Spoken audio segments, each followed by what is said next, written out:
All right, so have you ever been on like one of those dating apps? You know what I mean? Scrolling and scrolling, and it's just like, is this it? Is this all there is? Like, where's the love story, you know? Anyway, we're going to do a deep dive today on why so many people are like over dating apps and what it means for, finding someone in the age of all this tech stuff. Yeah, and it's more than just a feeling people have. The Mhm. numbers are kind of wild, actually. Like Bumble, their stock's down a crazy amount since they went public, like 92% down. The 92.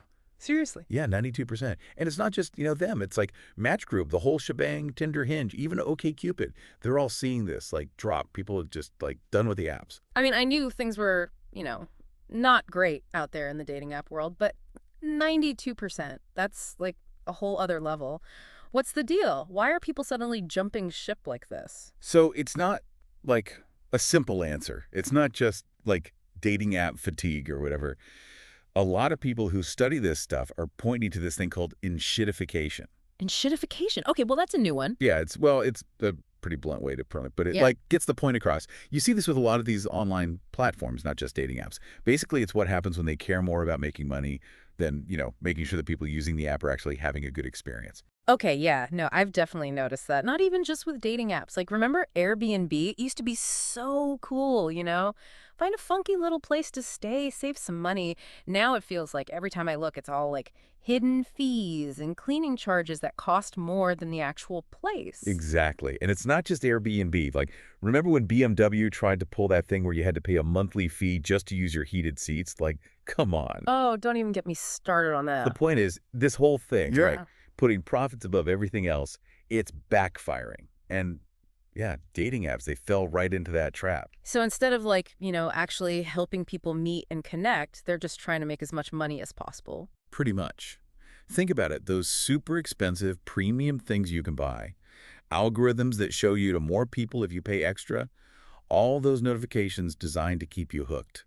It makes you feel like you constantly have to be doing more, spending more to, like, find someone. It's like they took all the bad parts of social media and said, let's make a dating app out of this. Right. It's like you're always chasing the next best thing, but it's not actually helping you find what you want. Totally. I've had more stimulating conversations with a brick wall some days.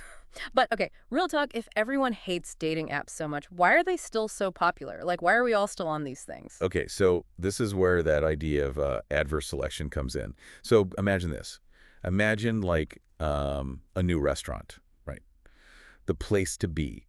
Everyone's talking about it. You can't get a reservation. Okay, yeah, I get it. So at first, it's awesome, right? The food's amazing. Everyone's there to have a good time. But, after a while, the hype dies down a little. Right, the shine wears off. And you start to see what's underneath, right? Yeah. Like maybe the food's not as good anymore, or the service is kind of bad. Or the crowd's just like not there for the right reasons anymore. Exactly. So the people who are there because they like really love good food, they start going somewhere else. You're over it. And then who's left? Just the people who are like there to be seen, Mm. the ones who don't really care about the food or whatever. So it just makes the whole thing worse. Okay, I'm seeing where you're going with this. So dating apps are like that restaurant, right? At first, it's all new and exciting, everyone's hopeful, but then over time, it kind of goes downhill. Yeah, like the people who are serious about finding a real connection, they get tired of the games, the whole scene, so they leave. They bounce. Right. And then you have this like core group of people left who maybe they're not really looking for the same thing. And it just makes it harder for everyone. So it's like a vicious cycle. Mhm. The people who would actually make the app good, they leave. And then it's just the people who are okay with the bad stuff. Exactly. And that just pushes more people away. Yeah, it's kind of depressing, honestly. Yeah.